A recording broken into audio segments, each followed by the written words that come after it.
Welcome, and thank you all for joining us this evening. Tonight's presentation is the first in ArMA's series of summer leadership webinars, which will deliver insight into the different modes of transformative leadership from some of the most distinguished physician leaders in our state. Please be sure to join us on Tuesday, July 26th from 6 to 7 p.m. for the next webinar in our series, The Role and Value of Leadership in an Independent Medical Practice, which will be led by ArMA's own Dr. George Bradbury. You can find the registration link for this event in the chat feature of this meeting. As the largest physician-led organization in Arizona, we are proud to provide physicians with the resources they need for building confidence in their ability to lead today's healthcare teams. If you're looking for other opportunities to develop leadership skills, I encourage you to learn more about ArMA's Physician Leadership course, which will provide up to 40 CME credits. This is a brand new venture that we're excited to offer to Arizona physicians for the first time, but more on that later. Now I'm honored to introduce tonight's speaker, Dr. Richard Gray, who will share his knowledge of and perspective on what effective organizational leadership looks like in today's healthcare environment. As a surgical oncologist and now Vice President of Mayo Clinic and Chief Executive Officer of Mayo Clinic, Arizona, Dr. Gray is more than qualified to lead us through this discussion. As I mentioned, Dr. Gray is the CEO of Mayo Clinic, Mayo Clinic, Arizona, which is the #1 hospital in the state as ranked by US News and World Report for 9 consecutive years and recognized on the National Honor Roll for 5 consecutive years. He is a professor of surgery and has been a part of Mayo Clinic for 26 years. Dr. Gray is also deeply involved in the education of physicians in training, practicing physicians, patients, and the public. Among countless other accolades, he was recognized as the 2013 Mayo Clinic Distinguished Educator for his dedication to physician education. On behalf of ArMA, thank you, Dr. Gray, for taking time out of your busy schedule to lead tonight's webinar. Without further ado, Dr. Gray, take it away. Great. Well, thank you, Juliana. It's really a pleasure to be here. Thank you to ArMA for having me, and thank you to all of you who are spending your time this evening to join us. I hope you'll find this session helpful, and I certainly look forward also to our question and answer session at the end of this webinar. And I also want to pause to thank all of you as physicians for the work that you do to take such great care of your patients every day, and thank ArMA for the work that you do on behalf of physicians in our state. So I will be speaking to you about physician leadership from the perspective of a large matrixed healthcare organization. And I'm going to share my screen so that I can show some slides here. So I will give you my perspective, having been a leader for quite some time within Mayo Clinic, which is a large matrixed organization. And maybe at the beginning, I'll help by giving some orientation to Mayo Clinic itself, so that you can understand the perspective that I'm coming from. Some of you may know that Mayo Clinic got its start about 158 years ago in Rochester, Minnesota, and it was in 1987 that Mayo Clinic in Arizona was established. We now at Mayo Clinic have 3 destination medical centers in Rochester, Minnesota, here in Arizona, and also in Jacksonville, Florida. We also have Mayo Clinic Health System, which has more than 60 hospitals and clinics throughout the states of Minnesota, Wisconsin, and Iowa. We have a joint venture hospital that we help run in Abu Dhabi, and we have a clinic in London. Mayo Clinic has 73,000 employees, and we serve more than 1.4 million patients each year. And they come to us from all 50 states and from 139 different foreign nations. In 2021, Mayo Clinic had nearly $16 billion in revenue and invested more than $1 billion in research and innovation. And we educated more than 2,200 medical students and other learners. Specifically here in Arizona, we have 9,000 staff members, including over 700 physicians and scientists. We have 200 medical students, a little over 200 residents and fellows, and about 250 allied health learners within our state. And as you heard, Mayo Clinic is consistently ranked the #1 medical center in the world, and Mayo Clinic in Arizona has received the accolades that you heard earlier. And really, our concentration at Mayo Clinic is trying to add additional value to healthcare.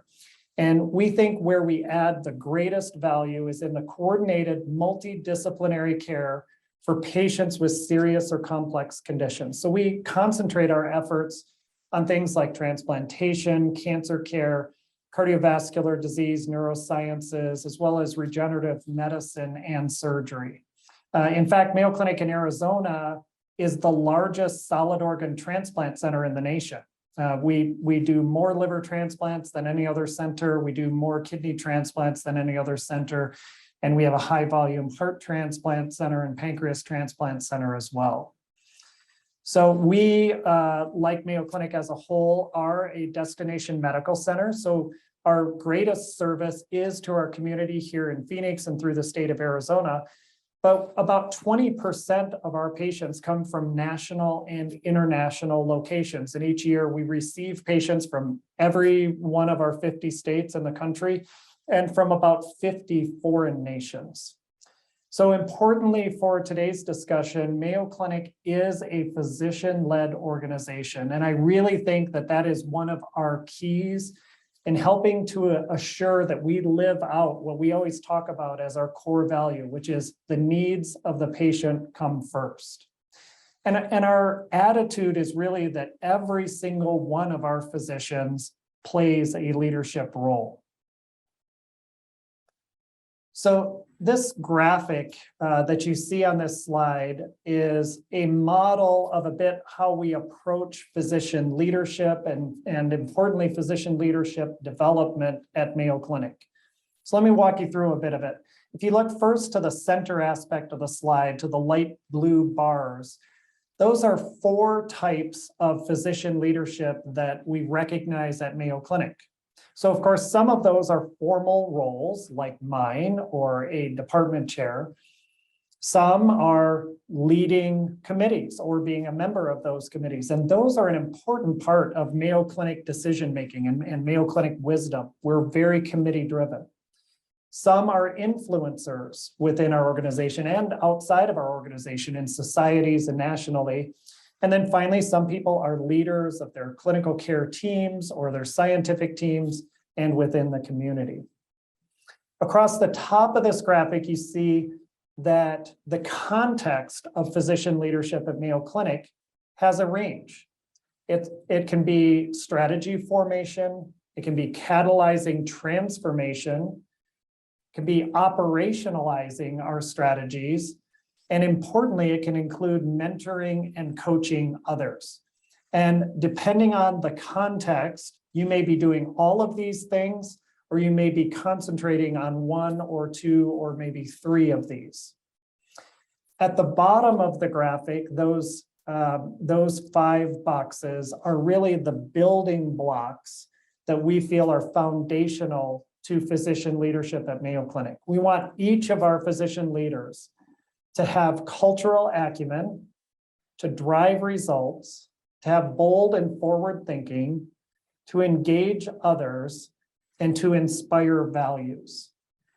At Mayo Clinic, we have found that the measure of a leader's ability in inspiring values, that 5th block that you see there, that is to have others really sense and feel that they champion Mayo Clinic values and that is a part of their style and importantly, a part of their decision-making.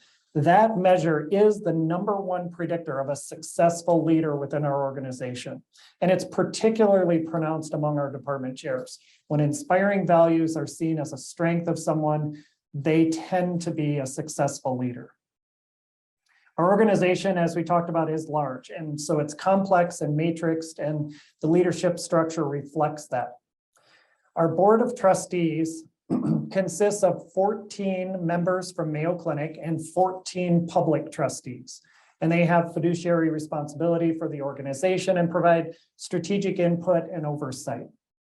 Those 14 Mayo Clinic internal trustees form what we call our board of governors, and that is the presiding strategic leadership group at Mayo Clinic. By our bylaws, 11 of those 14 governors must be physicians. 2 of the other 3 can be administrators, and then the final of the 14 can be a physician, an administrator, or a scientist from the organization. So by bylaws, we are a heavily physician-led organization. Our structure also includes physician leaders of each of our 3 sites and leaders of what we refer to as our 3 shields, as reflected in our Mayo Clinic logo that you see behind me. Those 3 shields represent the integration of our clinical practice, research, and education, which we feel at Mayo Clinic are best done by doing all of those in a coordinated way. So it's within the leadership of our sites and our shields and other areas that one sees one of the other distinctive aspects of Mayo Clinic, and it's our Dyad model of leadership. So what that means is that each one of our entities within Mayo Clinic that has leadership has a physician leader who is paired with an administrative leader in that dyad. As Arizona CEO, I am paired with our Arizona Chief Administrative Officer. Each of our department chairs is paired with an operations administrator. And each of these leadership dyads also works closely with a nursing leader to form a triad for appropriate circumstances. Every one of our physician leaders, except for those of us that serve as CEOs, is still involved in clinical care. And so that dyad model is very effective at making sure that the physicians can still stay engaged in their clinical practice, but can continue to execute on the administrative needs. For more than 150 years, physician leadership through that dyad model has been a hallmark of Mayo Clinic, and I believe, again, one of the keys to our success. Our physician leaders also tend to be grown from within. In fact, to be a CEO of a Mayo Clinic site like I am, one must not only be a physician, but we have to have been on Mayo Clinic staff for at least 5 years. And I and the CEOs in Minnesota and Florida have actually all been at Mayo Clinic greater than 20 years. I've been at Mayo Clinic, as you heard, for it's now 27 years that it's clicked over to. My leadership journey began really in my first year on faculty. In 2001, I was asked to take over the leadership of our surgical residency. And a couple of years later, I was asked to be a surgical lead in creating a cancer center business plan, which led to a number of leadership roles within our cancer center. And through the years, I've also been asked to lead projects within Mayo Clinic. My first project was leading an effort to reduce the number of surgical outpatients in a bed at Mayo Clinic Hospital. And the final project that I led before becoming CEO was a 4-year project with a $1 billion budget to change the IT infrastructure and put all of our Mayo Clinic sites on a common EHR platform. And in doing so, bring together practice convergence, order set convergence, and the like, which was quite the learning experience for me. Spending the last 3 years as the CEO of Mayo Clinic in Arizona has been really just a terrific and inspiring experience for me, although they did promise me no pandemics when I took the job, and that didn't quite work out. So I really am excited that all of you are joining tonight because of your interest in physician leadership. Physician leadership is incredibly important in healthcare. The often perceived and commonly real tension between administrative leaders of hospitals and healthcare organizations and the medical leadership within those hospitals and medical organizations has to be bridged or preferably eliminated. When physician leaders are responsible for only the healthcare teams and their performance and quality, and administrative leaders are the ones that are responsible for the financial health of the organization, it is hard to bridge those tensions, at least the perceptions of them. So having physicians in leadership positions that do bridge both of those types of responsibilities can be one of the most effective ways to minimize that. Now, granted, it's not possible to eliminate all of the tensions between healthcare professionals and administrative leaders, even if it's physician leaders, because let's face it, healthcare is a tough business. We have sick people. We have a lot of needs. We have strong altruism, thankfully. And yet we have thin margins and ever increasing pressure on payment rates, especially from government payers. So not everyone will perceive the way all of these items are balanced the same. Especially in a large organization, though, it is important to have physician leaders who can bridge that, and for physician leaders to gain an understanding of healthcare finance and finance in general. I suspect you, like me, did not have training in managing a P&L statement and a balance sheet in your medical school. So we need to gain those skills, and leadership skills in managing physician performance and things like marketing, communications, and so on are also things that we need to hone to be a successful leader, and particularly so in larger organizations. Now, being a physician leader does not require an MBA, but it does require a concerted effort, usually on discretionary time, as all of you are doing tonight, to learn, to take courses, to read, to gain these understandings, and then to look for opportunities to be a part of those in practical situations. At Mayo Clinic, none of our 3 CEOs have an MBA, but I and all of us did need to learn these skills and then credibly demonstrate those skills, among others, through the years. And that is necessary for all of us as physician leaders in larger organizations. But we as physicians can learn this. We're actually pretty smart people. And when we do that, we provide a lot of versatility in being a leader and being connected through our mission to the core of medicine, of taking care of our patients, but also to the business workings of even multi-billion-dollar organizations.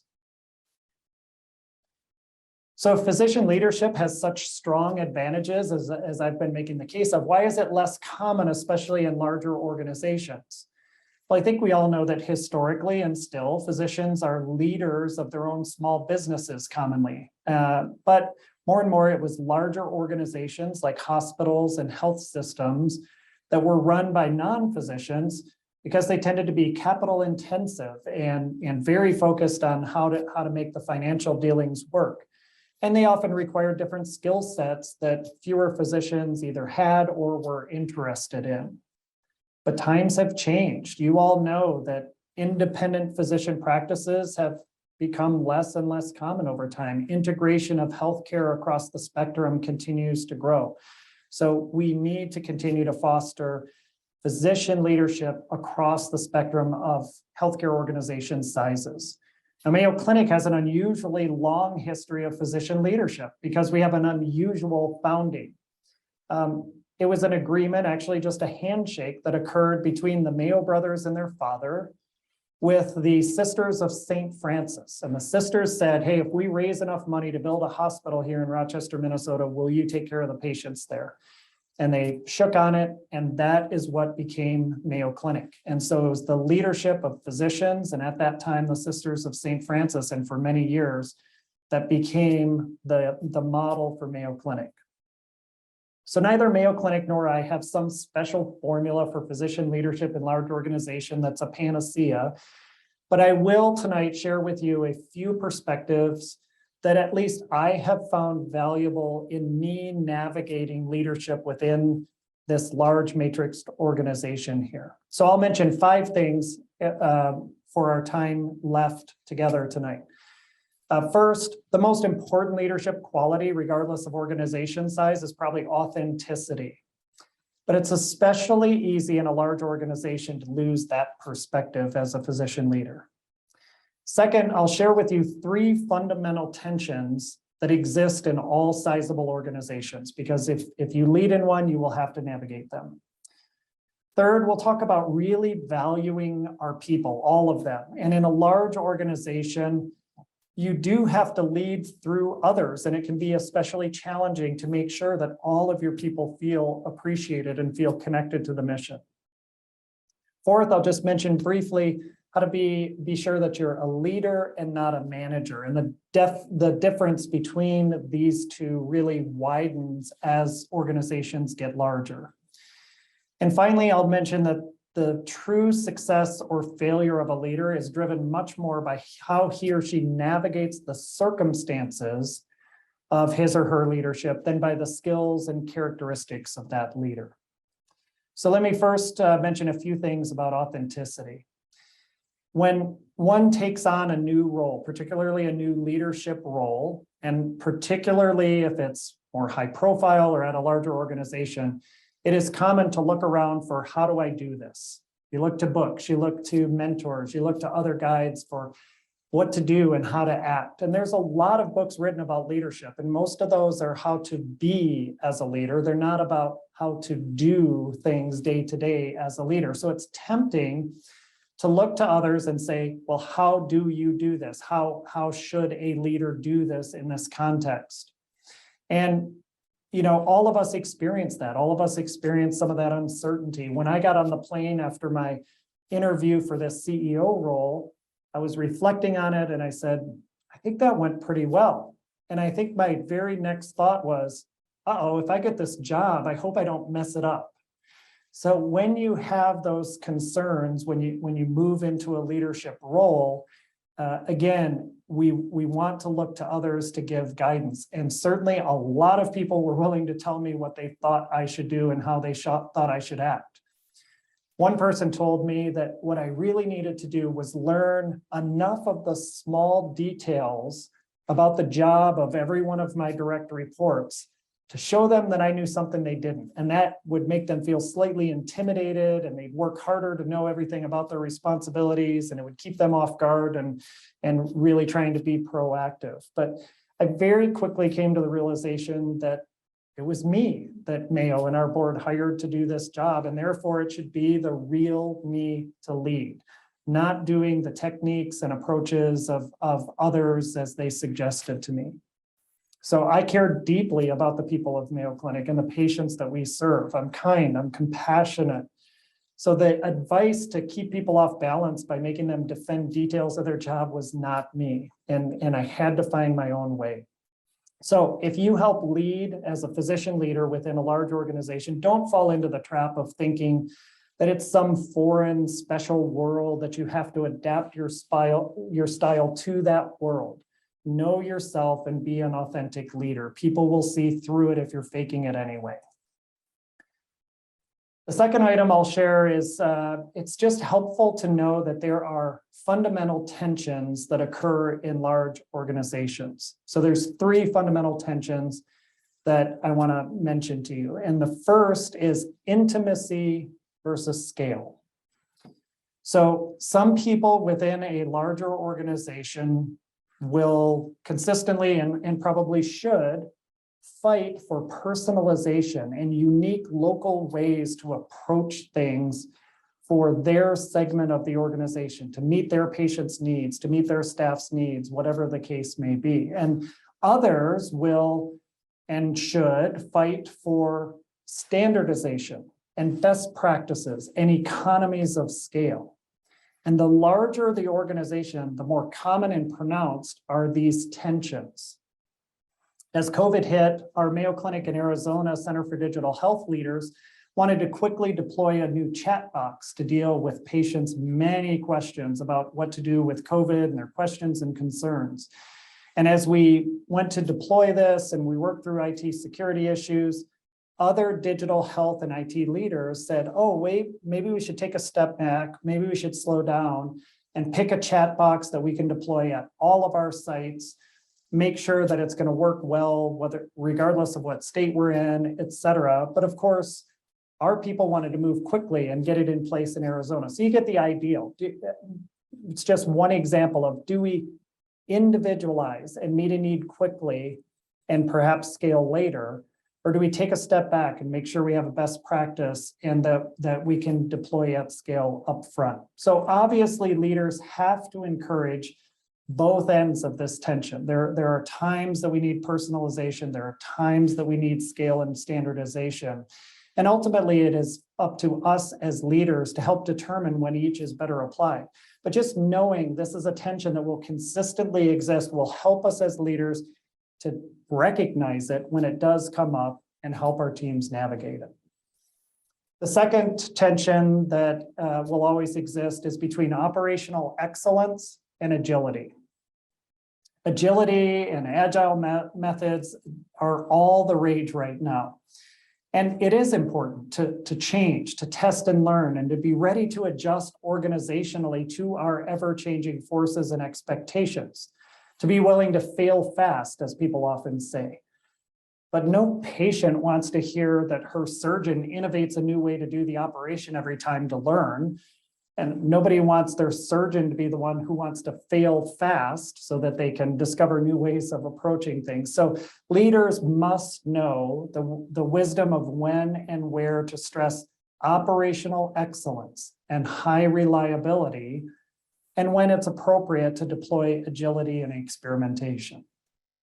And the final tension, just to have in your mind so you'll recognize it, is the obvious: run the business versus change the business.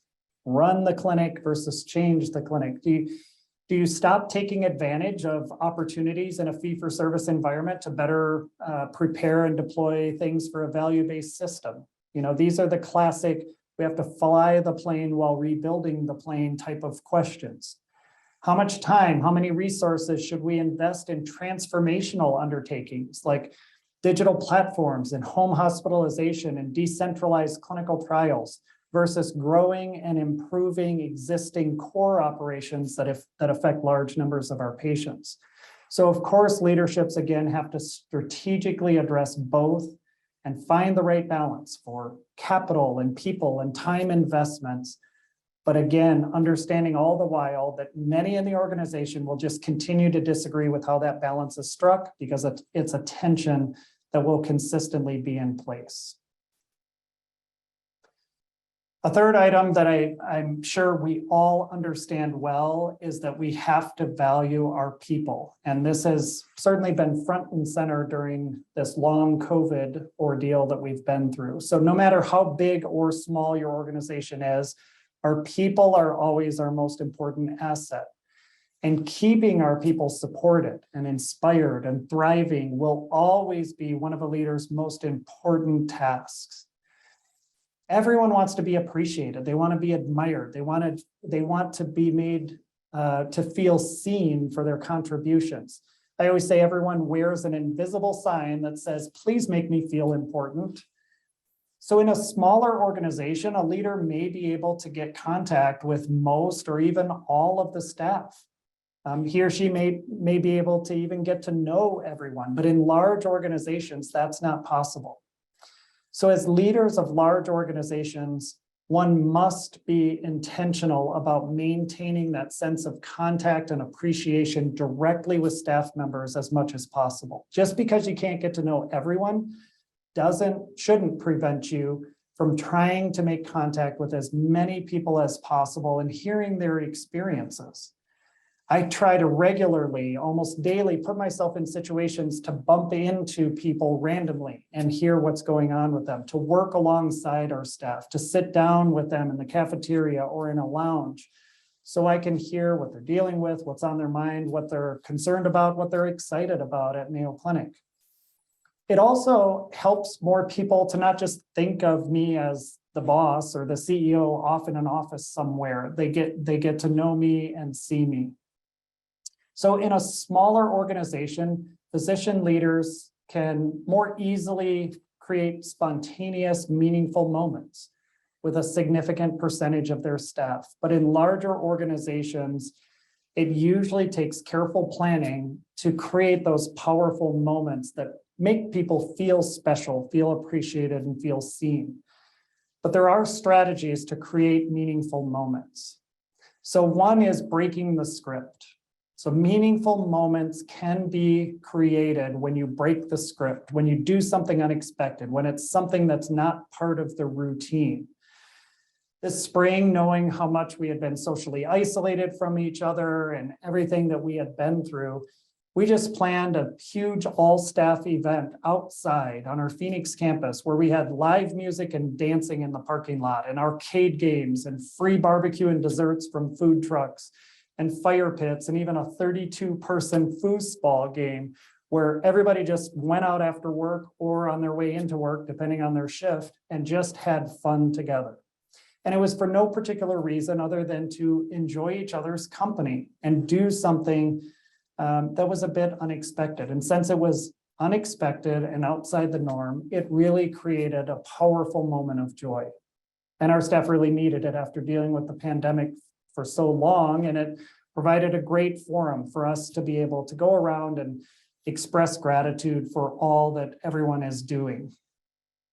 A second strategy is to create moments with sensory appeal. So meaningful moments can happen when you think about some surrounding sights and sounds that people can be in that are very meaningful. So an example is that Mayo Clinic each year sends a group of our leaders on a pilgrimage to connect with our Franciscan heritage and founding. And while we do have a virtual pilgrimage available that can be deployed at scale, the true pilgrimage actually takes our people to Assisi, Italy, to walk in the footsteps of St. Francis with our Sisters of St. Francis and learn our Mayo Clinic heritage and values and founding in that original setting in Assisi, taking in the sights and sounds of that background, which really deepens the experience and creates a powerful moment for our leaders who go. And then the third thing I'll mention is you can create meaningful moments when you purposely let people trip over the truth, live the truth, experience, and even speak about what is happening out loud. So again, a simple example is when we were having some issues with performance in central sterile and the space, and was that ideal, and why was there more turnover than previously, and was the layout proper?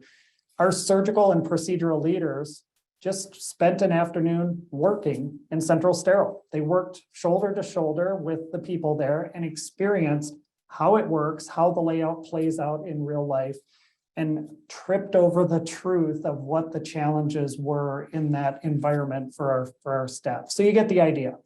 We need to support our people. And in larger organization, it needs to be very intentional because there is a lot of them and they're spread out. And if we create moments and do more for them, it can have more impact. And we want to take every opportunity to respond to their needs and to their requests, and to be honest, even if the answer is no, so that they know that they've heard and that they are connected to that response. And that's really when we talk about these things, connecting to purpose is so important. And that's where we have a great advantage in our line of work, since our mission is to provide hope and healing for our patients, which can create a great purpose for all of our staff members. So that fourth item is that in larger organization, it's even more important to assure that one is acting as a leader rather than as a manager. So leaders have to assure that there is clear vision and priorities to give certainty to others that we will have to count on. Managers know what's supposed to happen and they make sure that it gets done, but they kind of do it themselves, often checking personally that it's done right. Leaders must lead through others, but that's particularly true in large organizations, which makes that clarity of vision and priorities vital so that our fellow leaders are clear on what they're free to do. I always tell our leaders, if you make a decision that puts the needs of the patient first, we will 100% always back you up. So effective leaders, especially in large organizations, delegate authority and have trust. We choose the right leaders for our teams and then let them run. Managers are the ones that have to be involved in all of the details. It's not only impossible for leaders in large organizations to be involved in all the details, it prevents the next generation of leaders from growing and developing, which is so important. And then finally, true leaders move things forward by pull rather than by push. So push style managers create a target and tell others their percentage that they're to do. Pull leaders draw out the best ideas and best performance of the great people that they have and the great people that they hire, and give them a system in which they can be successful.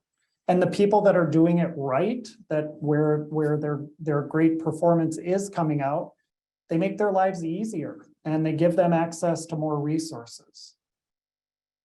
And remember that leaders should not really expect to be popular with everyone all the time. Difficult decisions and clear prioritization will lead to disagreement.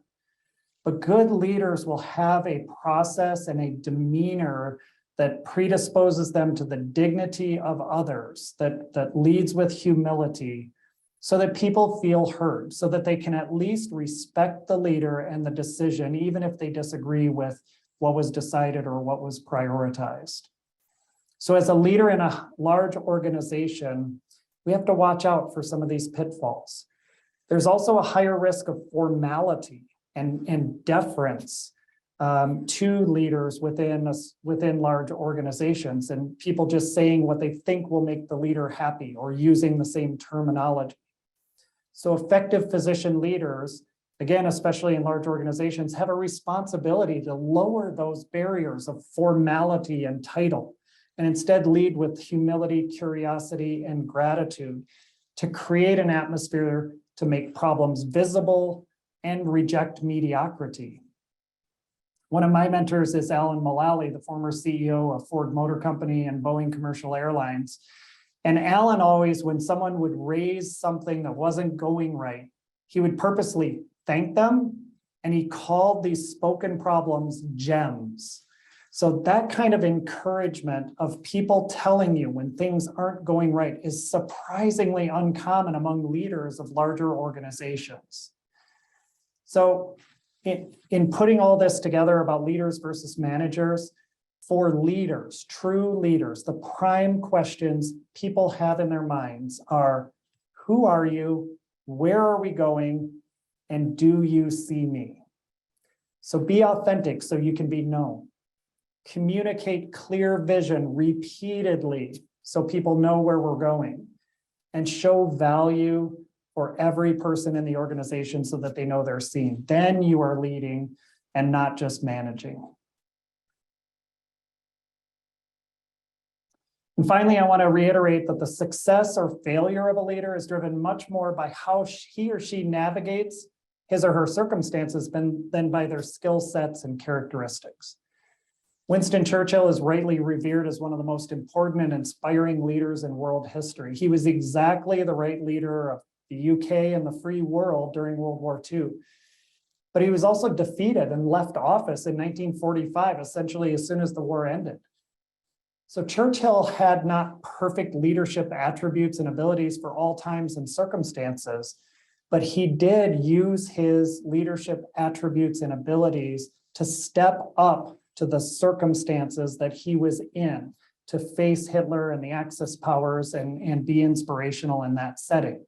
And that's a reminder for all of us as physician leaders, and particularly leaders in large organizations, that we have to step up to our times. It's not just about our characteristics, it's what are we responding to and how should we respond? What are the changes that are underway and need our attention? So what I've listed on the screen here are 5 forces of change that Mayo Clinic is paying attention to, and that we really feel like we're responding to with our strategic plan. We refer to our strategic plan as Bold Forward, and we communicate it by saying we are trying to cure, connect, and transform healthcare. And part of what we're trying to do in helping transform healthcare is transforming ourselves within healthcare, leading by taking those steps ourselves. And that's really much in response to these key 5 forces. These are the context and times that we as physician leaders must step up to. So accurate diagnosis and care anywhere conveys that increasingly people are going to have high quality, accessible health services that are going to democratize medical knowledge, that are going to provide at-home care and diagnostics, and increasingly utilize wearable sensors and take all of that and roll it into a robust digital experience that will be decentralized. It's personal as a recognition of rising consumerism in healthcare, that people have expectations now that we truly understand their unique social, mental, and physical needs. And we understand those as they engage with our healthcare organizations and our physicians and nurses. and then that we provide to them a customized experience that's particular to those factors. Fragmentation 2.0 conveys that there are more and more disruptors that have come into healthcare, and they're meeting consumer and patient needs in creative ways, but that tend to be quite narrow and targeted. And that is moving healthcare more and more into kind of an a la carte model, with especially troubling things to contemplate about how medical information will be in more pockets for each individual. Discovery at warp speed is largely about the convergence of data with greater expertise and awareness in healthcare of how to leverage that data. And that will drive discoveries that will happen at record-breaking pace. Of course, that pace may be too fast in some cases, and validation is going to be important as well. But this also conveys the increasingly decentralized and technology-enabled nature of clinical trials. So participants can be recruited without being limited by their physical location or ability to travel. And then finally, meet the new workforce relates to how our workforce is changing, a shift that has been a centerpiece of the world over the past 2 years, and particularly in healthcare. And yes, there are some dynamics of the workforce that will shift as the economic situation continues to change. But the expectations of healthcare professionals about flexibility and support will continue to be more prominent. And our need to unburden our people through digital tools, through automation, and even robotics is only going to increase.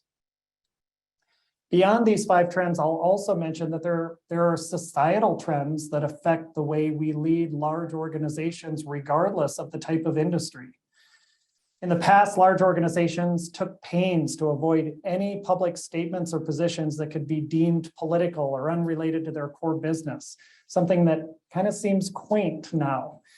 Now employees expect, and the public often looks for, large organizations and the leaders thereof to take firm stands on social and political issues. We've received requests from our trustees and staff to take stands on issues ranging from voting laws to environmental policies to transgender education. As physicians, though, we are good, again, at learning and analyzing, and there may be no more important attribute in a leader who wants to respond well to big forces of change like you see on this slide, as well as to new types of expectations of leaders and organizations, than being curious and being a good learner. This will allow us to wisely respond and lead in addressing healthcare related trends, but also other unexpected items our organizations are asked to address. So I hope this information has been helpful in sharing some of my personal experiences in physician leadership within a large healthcare organization. I hope thinking about some of these things related to authenticity, fundamental tensions within organizations, approaches to assuring our people feel how much they're valued, the contrast between leadership and management, and the importance of stepping up to leadership context have been helpful to you. So thank you for your time tonight. Thank you for dedicating your lives to your patients. And I hope the investment of your time tonight will aid you in your leadership journey. For me, it's an incredible honor to be a physician leader, to serve our staff and our patients. I consider myself to have the best job in all of healthcare. And so I'm extremely grateful to work at an amazing place with amazing people, with a mission that can have such an impact on people and our society. And I hope all of you will continue to be inspired by your work and the work of your colleagues, and that inspiration continues to motivate you as to serve in leadership roles in organizations large and small, and in formal and informal ways, because there's no more fulfilling opportunity than that. So thank you all again, and I look forward to your questions. And Juliana, I'll stop sharing and turn it back to you. All right. Thank you, Dr. Gray, for that presentation. We really appreciate your insight into transformative leadership. And I know that many of our attendees are eager to ask some follow-up questions. So right now, I will turn over the moderation responsibilities to ArMA's devoted president, Dr. ArMA Hill, who will lead tonight's Q&A session. In addition to being ArMA's 131st president, Dr. Hartmark Hill is a Mayo Clinic trained family medicine specialist, an alum of the University of Arizona College of Medicine, Tucson, and an award-winning medical educator at the University of Arizona College of Medicine, Phoenix. She currently serves in many capacities at UACOM Phoenix, acting as the director of the Faculty Development Fellowship, director of the Program for Narrative Medicine and Health Humanities, and director of the Patient-Centered Care Curriculum. Dr. Hartmark Hill, thank you so much for joining us tonight, and I will turn the floor over to you. And I have to add to her introduction that I observed her as a star trainee back in the day. Such a privilege. Thank you, Juliana. Thank you, Dr. Gray. That was an incredibly informative and engaging discussion for our ArMA member physician leaders. And thank you for sharing these incredible perspectives across the strategic, transformational, operational, and coaching domains. So as attendees are adding their questions in the Q&A, I want to kick us off with a question of my own. I'm especially drawn to the aspect of organizational culture that you mentioned within the strategic domain. Can you share more about your process for maintaining awareness of the often evolving cultures across organizations? And then from there, how you lead visioning processes of where the culture of the organization needs to go? Yeah, it's a really important question, and one that we've been spending a lot of time on recently, especially here at Mayo Clinic. So I am blessed to be in an organization that has a very strong culture built on a lot of foundational history and values. And you heard me mention a couple of times of our core value of the needs of the patient come first. And it's still heartening that we can walk around Mayo Clinic and our many employees. And if you stop someone and you say, what's really the core value of Mayo Clinic? Most are able to say, hey, the needs of the patient come first. Part of maintaining that is as simple as speaking of it often. So grounding our decisions, linking our decisions explicitly with our values, talking about our plans and strategies and so forth, but linking them with our values. How does that further that? And in our case, I mentioned the pilgrimage to Assisi. In our case, we do a lot of that through storytelling, but also through our history. Sharing our history, sharing quotes from the Mayo brothers, sharing quotes from the sisters. Those types of things really nurture our values. However, what I always say is I didn't learn Mayo Clinic values by going to orientation or by doing a pilgrimage or by really, watching some of these resources that we have. I learned Mayo Clinic values by going shoulder to shoulder and side by side by the people of Mayo Clinic who were living out those values with our patients day in and day out. And so that idea of making sure that there are connections and mentorship is so important. And that's why I mentioned earlier that we're paying a lot of attention to that right now. The fact is, in COVID, there's been a lot fewer opportunities for informal social connections that further that culture, that help people to understand why we do things the way that we do and what things are important. And quite frankly, in the world in general, there's more divisiveness right now, and there's more, temptation for people to think of themselves not as, I am a member of the Mayo Clinic family, but what group am I a part of? Am I a part of this political group? Am I a part of that? And so we are really trying to take care with our culture right now through all of those things very intentionally, and fostering a lot of those informal connections that are a little more difficult since COVID came around. Thank you very much for sharing that. There's much to appreciate in that answer. I see a question from Dr. Anita Mirko, and it's about professional leadership development. Have you or are you using a coach, and how? So I am not currently using a professional coach. I do have mentors that I regularly connect with. We are blessed in our 14 public trustees, for example, to have an opportunity to interact with some of the finest leaders outside of healthcare that there have been. And so those mentors have been very important to me. Also, I have a past Mayo Clinic CEO who's been an important mentor to me. So while it's not a formal coach, while I do support coaching, I think coaching is essential. We have an internal coaching program and we use external coaches throughout Mayo Clinic. I am not currently engaged with a coach myself. I am engaged with some of those mentors that I mentioned. And for me, that's been very helpful to have mentors that come at things from a variety of approaches. So having one mentor who, a decade ago was a CEO of Mayo Clinic in Arizona, there are some unique things in history and understanding of what I'm going through that I can get through that mentoring versus someone like Alan Mullally, who led Ford through the crisis in 2008 and 2009 without taking government subsidies, and can talk about crisis management. And he's one of the best people I know at how do you really love up your people. To Richard Davis, who's a former CEO of US Bank and now leads Make-A-Wish, who can really help with perspectives on finances and balance sheet management. And so for me, having that variety has been quite valuable, but also having an individual coach many times is really helpful for someone to really dig in with you.